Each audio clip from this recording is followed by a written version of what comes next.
hope this wakes people up to the value of vaccines too. There's so many wackos out there that think that vaccines are, a scam, or they're dangerous, or there's so many people out there that won't vaccinate their children. Thank you for what you do say about vaccines, because people listen to you, and we need every positive voice, because we have so many crazy voices out there right now that are so paranoid and delusional, and they want it all to be a conspiracy. There's been an amazing medical innovation in human culture, and that's vaccines.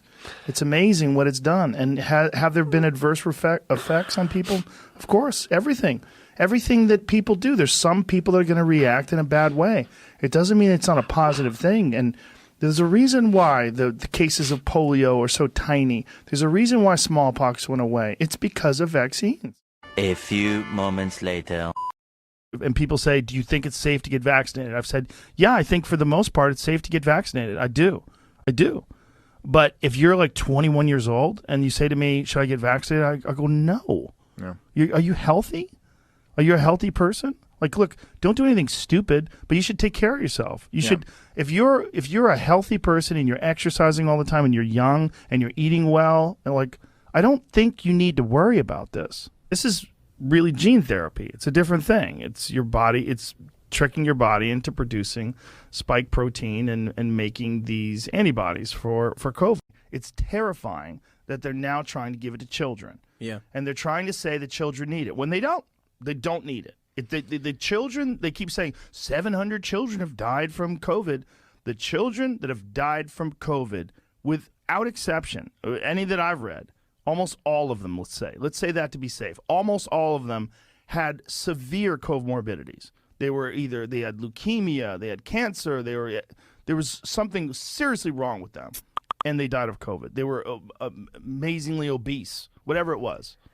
It's not like a drug. It's not a disease that is very dangerous for most healthy young kids. It's not. So is it just the money going into the pharmaceutical companies that's driving people to want everyone to get vaxxed? It must have an influence. It's also the narrative. Right. There's also people that have been vaccinated that don't want people to get away without being vaccinated, because I think they know they took a chance.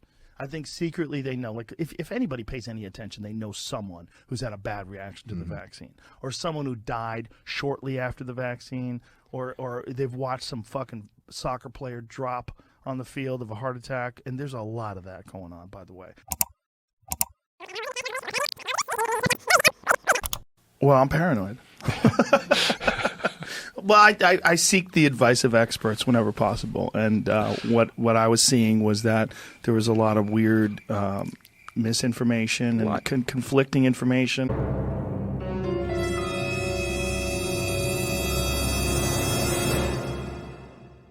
I'm not a doctor. I'm a fucking moron. And I'm a cage fighting commentator who's a dirty stand-up comedian who just told you I'm drunk most of the time. And I do testosterone and I smoke a lot of weed. But I'm not a respected source of information, even for me. If I say things, I'm always going, check on that, Jamie. I don't know if that's true. Right. I do that all the time. Right. But I at least try to be honest about what I'm saying. A few moments later.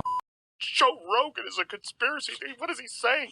Well, you're supposed to aspirate, you fucks. When you see someone get injected and they just go like that right into his arm, that is an incorrect way of vaccinating the fucking leader of the free world. So I think he felt like the same way if I had a conversation with you about military tactics and leadership in the SEALs, I would defer to you about everything. I would just be asking questions. Yeah. You're the expert. I think he had this idea that that's how it was going to be. That we were going to have this conversation about COVID and medicine and a medical situation, and then he was going to give me all of this information that was going to straighten me out. Ouch. Didn't work out that way. It didn't work out. Well, I've been fucking talking to scientists and doctors and biologists and virologists for months and months and months. Yeah. And you've got to be the amount of information that you have absorbed in the past 6 months or maybe a year about this. You've been tracking it. You've been talking to all these smart people. Man, that's rough to roll in and think that you're going to trump your statements. Well, I think he thought that I wasn't really informed, but I keep a fucking file on my phone, and it's not a small file. I'm going to show you this. I have a folder on my phone called Cooties. And these are all COVID stories that I've read. I've read every one of them. Yeah.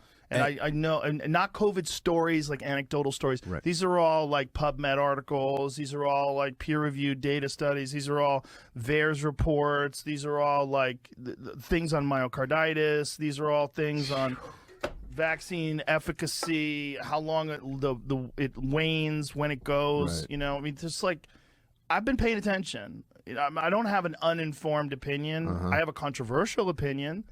But what else is new?